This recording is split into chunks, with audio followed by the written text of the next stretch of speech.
He started out ambitious and optimistic and ended up burnt out and frustrated in real estate. Then he found new hope in a niche market and discovered how to turn a single-family home into a $9,000 a month cash-flowing business. Listen in as Main Street capitalist DeShaun Sellers tells his story and reveals two things you need in order to thrive when starting your first business. Stay tuned.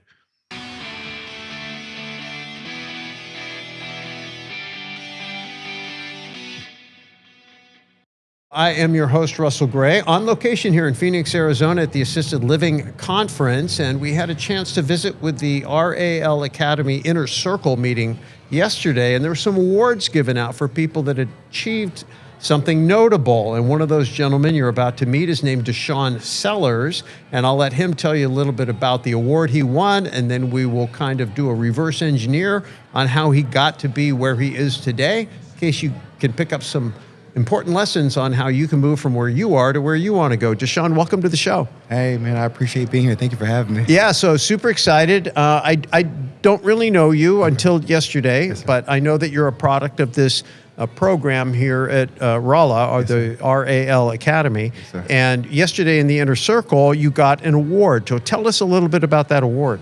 Well, I think they do a good job of just recognizing you for just, persevering and going after your goals of starting this, one of these residential assisted living homes. And I was able to do so after coming to the 3-day in 2020, and just really grateful for the opportunity. And this journey has taught me a lot. So I'm happy to be here right now. Okay, so let's talk about that. You are in the RAL business at this point. How many facilities do you have? So currently I have 2 that are operating, and then we have a third one that we are doing renovations to have open hopefully early 26. Okay. Okay, so 2 and another one coming. Yes, sir. Great. Awesome. What market are you in? So we're in the Raleigh-Durham market. Okay. Yes, sir. Okay. And now, is this full-time for you? Is this your full-time business? It pretty much is. I'm there. Like I kind of put myself into it, immersed myself into it totally. Because I was in real estate investing and real estate sales before, but this part has really kind of driven me, this business has really driven me to kind of really just totally immerse myself into this. Yeah. Okay. So you have these properties and they're paying the bills, right? So where did you come from? How did you get here? Man, it started just with me going back to doing, like I said, doing regular real estate sales and just chasing. It felt like you're chasing a buck, and it just, it kind of got old after a while. So you're a real estate broker, real estate Yes, sir, agent? I'm sorry. Yes, sir. Yep, real estate broker. I still have my license because it's like the easiest thing to keep. $45 a year, you got to keep that. Yeah. You know what I'm saying? So, but yeah, just doing that, and I was actually buying some regular rental properties, and that was fine. But what I started to see was starting to get oversaturated. People want to do Airbnbs and prices going up, and there wasn't really good margins in those. So I wanted to find another way, and I stumbled across Gene on my podcast journey talking about you can turn a single family house into making 10 grand a month. I'm like, no way, dude. So It does sound good, too good to be true. Too good to be true, and went to that thing on the in 2020, I got to meet Gene, rest his soul, man, and that was just an amazing experience. Being able to go to the homes here in Arizona and see them, it was just like, it was groundbreaking, man. So that really drove me to come back home and like, let's dig in and figure out how do we get going with this. And I think COVID kind of helped that because you couldn't do anything else but stay in the house and study. So that kind of helped out quite a bit, actually. So, yeah. Mixed blessing. It kind of was. It really was, because it pushed me out. Like, I had no choice but to make phone calls a lot. So I'm like, hey, you know what? Hey, you have no choice but to get on the phone. How many phone calls can we make today? And that pushed me to go back and then call more people, learn more stuff, and find deals. So you discovered the concept of residential assisted living through Gene Guarino online. It was a podcast you heard him on? Yes, sir. Okay. But at some point you came and attended the fast track training? Yes, sir. Yes, sir. February of 2020. Yes, sir. I came. Okay. So let's talk about that very first deal. Yeah. When you first discover the idea and you're curious instead of skeptical, which is number one. Yes, number one. Curiosity is way better than skepticism. Yeah, for sure. And so then you made an investment to explore. And you heard in the 3 days and got a chance to see with your own eyes these facilities, and then you decided, yes, I want to do this. What happened from that point forward? I think once I got in and started to really do my homework and dig in, I started to see that there were some differences how they were doing it here to how in my state, right? So that was big. It wasn't a turnoff, but it's like, okay, I have to do things a little bit different because here you can do 10, 15 beds, stuff like that. But in North Carolina, it's like 6 beds, a little more regulated. Okay. So you got to change your strategy up a little bit. So now you're not looking for these nice big, mini mansions and stuff like that. You have to, I have to buy a house reasonably priced because you have to make it cash flow. So I'm not going to look for some $1.5 million house because for 6 people it doesn't make any sense. You can't get enough residents in there. It doesn't make any sense. Yeah. Okay. Yeah. And so tell us about this first deal. How did you find it? Yeah. How much did it cost? How did you put the deal together? Yeah. So I was able to. So I came into the deal from going through the process of trying to learn more. I got linked up with the Senior Living Association in North Carolina. Going through a class, I'm like, my goal was talk to as many people as possible. Tell them what I'm trying to do, and hopefully I'll come across somebody. And me blabbing my mouth turned into an opportunity to meet some people. And they're like, hey, I know a guy looking to sell. Get out of here. So I worked out a deal with him, which actually was a blessing because he didn't know what he had, and he was burnt out.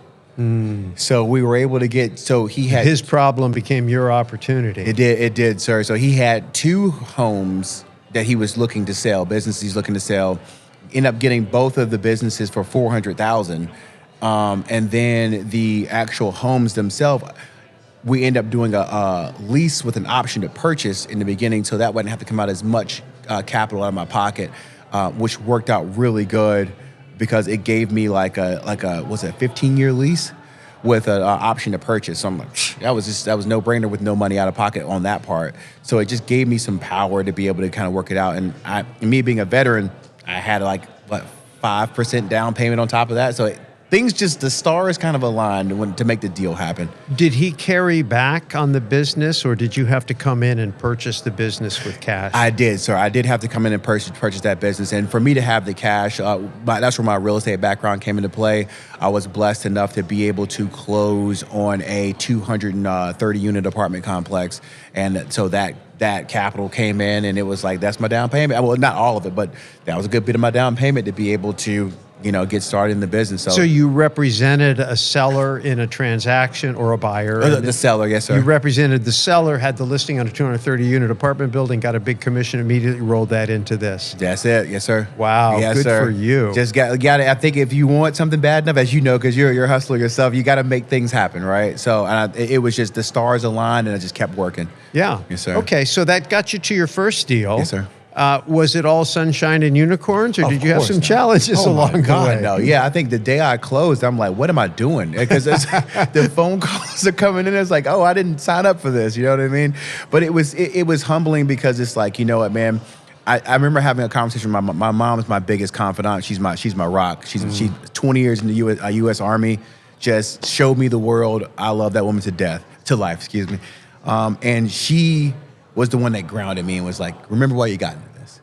I'm sorry, but it makes you feel good because it's like, I appreciate that. Because I was getting so frustrated. It's like, they're not doing right. And she's like, you know what? Don't worry about that. Remember why you got into it.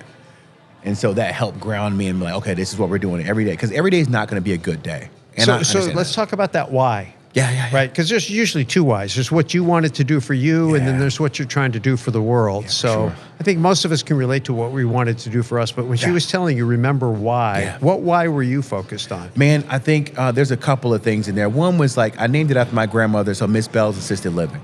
So my grandmother was the matriarch of our family. I kind of go back, look at, like, I still have this deed where she purchased, like, one of my first rental properties. I end up getting, like, she left this house. She got almost 3/4 of an acre for $300 back in 1983. And it's like, are you kidding me? So it's like, she bust her butt as a janitor at a hospital for like over 25 years, but just took care of everybody with a smile. And you couldn't knock it off her face. So it's that kind of dedication. I have nothing to be upset about. Yeah. You know what I'm saying? Like, she worked her butt off, took care of 3 generations of people.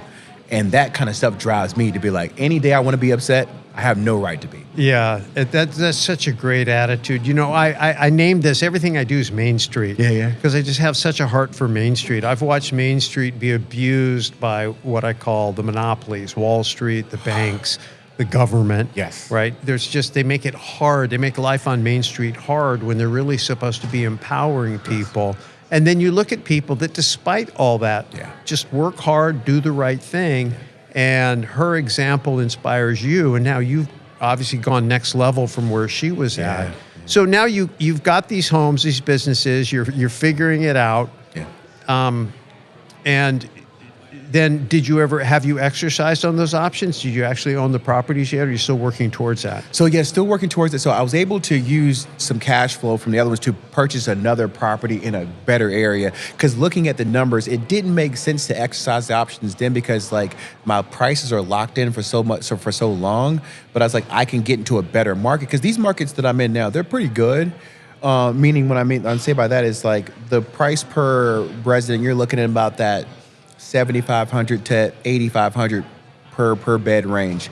But I was able. So we got to stop for just a minute, Yes, sir, right? I'm Because sorry. people's mind just went boom, right? Like you have a home, a relatively modest home, Yep. and you're putting people, more than one person in, and each person is paying somewhere between what, 7 and 8 So yeah, between $7,500 and $8,500 a month per month. per month. Yeah. So if you don't mind my Yes, sir. asking, ballpark, how are these things cash flowing for you? You pay your lease payment, you pay your staff, you got your gross revenue coming in, which top line sounds pretty good. What makes it to the bottom line? So you're looking at between per house. It's been, because these are, I'd say, between 75, I say about 78 to like 9,000 per month per house.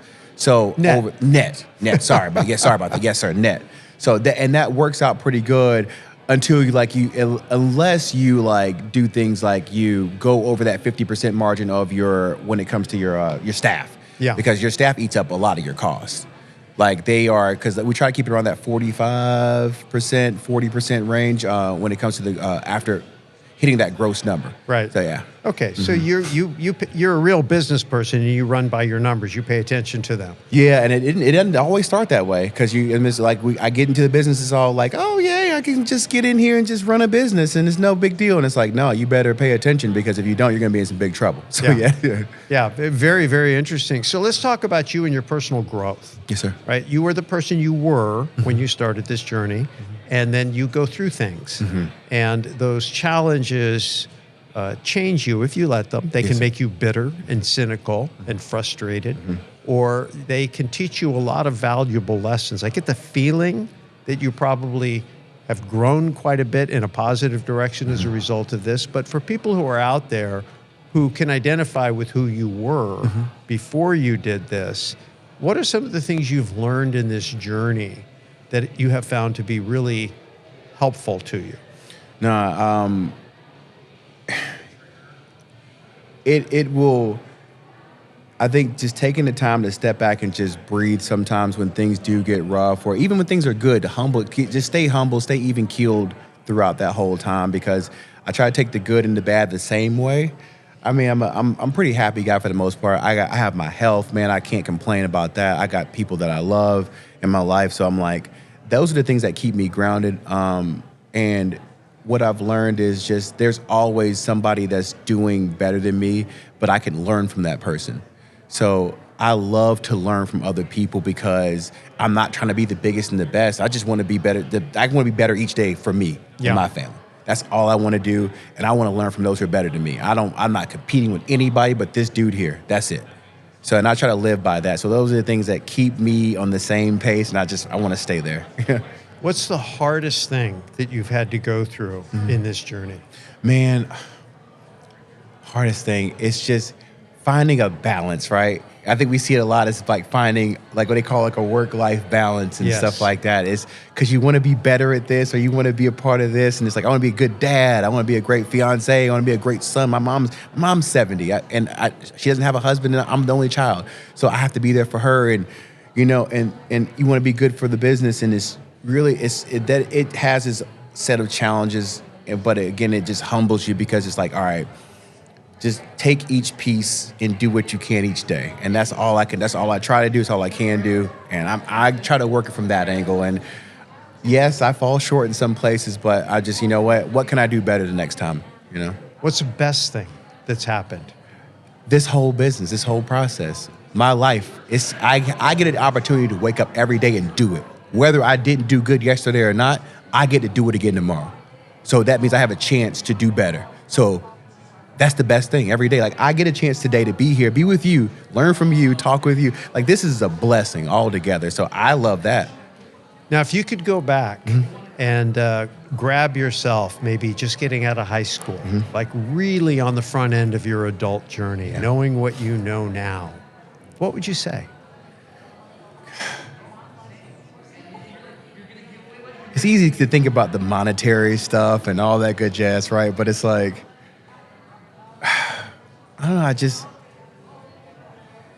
don't know, you know what? Watch how you take things. Because when I was younger, man, I took a lot of things personal. When things would happen to me in life, it's like, oh man, I take it personal. As a young man, and I just tell myself, like I tell my son, like, don't take it personal. Things are gonna happen. Let them kind of deal with it as it comes. And I would just tell myself that. Just continue to live life, go be out there, be in the military, go live your life, but just, young man, don't take it so personal. That's all. So what's next for you?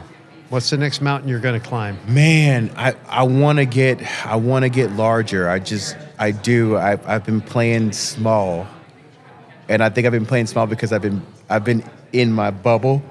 But I want to scale up my business to get larger properties. I love this business. I love the opportunities it presents, and I just want to be able to. I envision myself in the future being with people where we can provide solid investments through a great business model. So I feel like I can just get better at learning what I can do in this business to show people how they can make more money and maybe be a part of our journey as well too. Nice. Yeah, I call it, I run the RAL Syndication Club. Yep. And I did that because I saw so much opportunity where there are great people doing a great job and they could do so much more if some capital would come along. And my personal mission is Main Street, investing in Main Street, trying to defund Wall Street if I can, get as much Wall Street money back on Main Street, doing real good in real communities. So I'll be doing a breakout session this afternoon. Hope you decide to come to it, so that'll be great. And I definitely want to support you in doing that, because I think if people understood not only how much money you can make in the business as an investor, empowering people like you, but I think if they understood how much good they can do on Main Street and how guys like you take that money and really provide a valuable service, because the wave, as you well know, of people who are going to need this relative to the supply available, there's a big supply-demand imbalance, which sounds like a great business opportunity, and it is, but it's a human tragedy on the standpoint that there's not enough inventory to care for an aging population. And so you're a big part of that solution, and I really appreciate you being on the show today. No, I appreciate you, having me, and I love learning from you, Russ. I'm on a few of your videos for the syndication, so it's great to learn from you and actually be able to talk to you, so thank you. That's going to be fun. So if you're interested in learning more about everything going on in the world of residential assisted living, just send an email to RAL, like residential assisted living, at mainstreetcapitalist.com, and I will get you a complete brief on all this stuff and maybe some free reports and resources to help you explore it for yourself, okay? DeShaun, thanks so much for being on the show. Thank you for having me, sir. All right, we'll see you next time. Bye.